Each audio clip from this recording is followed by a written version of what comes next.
கர்த்தருக்கு ஸ்தோத்திரம். மனிதர்கள் கடவுளுக்காக காத்திருக்கிறார்களா அல்லது கடவுள் மனிதர்களுக்காக காத்திருக்கிறார்களா?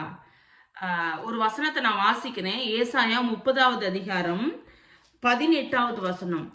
ஆனாலும் உங்களுக்கு இறங்கும்படி கர்த்தர் காத்திருப்பார், உங்கள் மேல் மனதுருகும்படி எழுந்திருப்பார். கர்த்தர் நீதி செய்கிற தேவன், அவருக்கு காத்திருக்கிற அனைவரும் பாக்கியவான்கள்.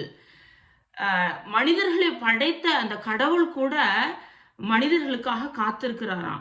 எப்ப அவர்களுக்காக இறங்கும்படி காத்திருக்கிறார்னா, மனிதர்கள் தங்களுடைய நம்பிக்கைய பொல்லாத மனிதர்கள் மீது, தங்கள் கண்கள் காண்கிற மனிதர்கள் மீது தங்களுடைய நம்பிக்கை வைக்காதபடிக்கு தங்கள் கண்கள் காணாத கடவுளிடம், கர்த்தரிடத்துல தங்களுடைய நம்பிக்கையை வைத்து அவருக்காக காத்திருக்கும் பொழுது கர்த்தர் என்ன செய்யறாராம், அந்த மனிதர்களுக்காக இறங்கும்படி அவரும் காத்திருக்கிறாராம்.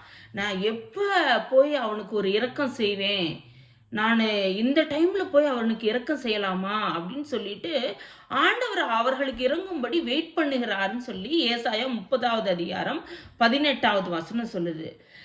எப்ப இது நடக்குது அப்படின்னா, இந்த வசன அதிகாரத்துல இஸ்ரவேல் ஜனங்கள், அதாவது யூத ஜனங்கள் என்ன பண்றாங்க அப்படின்னா, பணத்துல, பாரம்பரியத்துல, படைபலத்துல, செழிப்புல ரொம்ப பலவான்களா இருக்கிற தங்களுடைய பக்கத்து நாடான எகிப்தின் மீது ரொம்ப நம்பிக்கையா இருக்காங்க. அவங்க எங்களுக்கு உதவுவாங்க, ஒரு பிரச்சனை இல்லை, மற்ற நாடுகள் எங்களை பிடித்துட்டு போக வரும்படி போர் செய்யறப்ப இந்த எகிப்து மக்கள் எகிப்து ராஜா பார்வோன் எங்களுக்கு உதவி செய்வார்னு சொல்லிட்டு வெயிட் பண்ணிட்டு இருக்காங்க.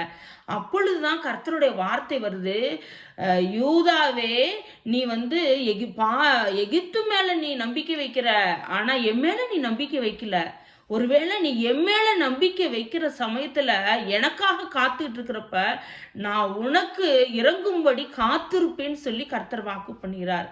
நம்மளுடைய வாழ்க்கையிலும் இதுதாங்க. நம்ம அநேக வேளைகள்ல மனிதர்களை அவங்களுடைய பணபலத்தின் மீது, அவருடைய செல்வாக்கின் மீது நம்பிக்கை வைத்து அவர்களுக்காக காத்திருக்கோம்.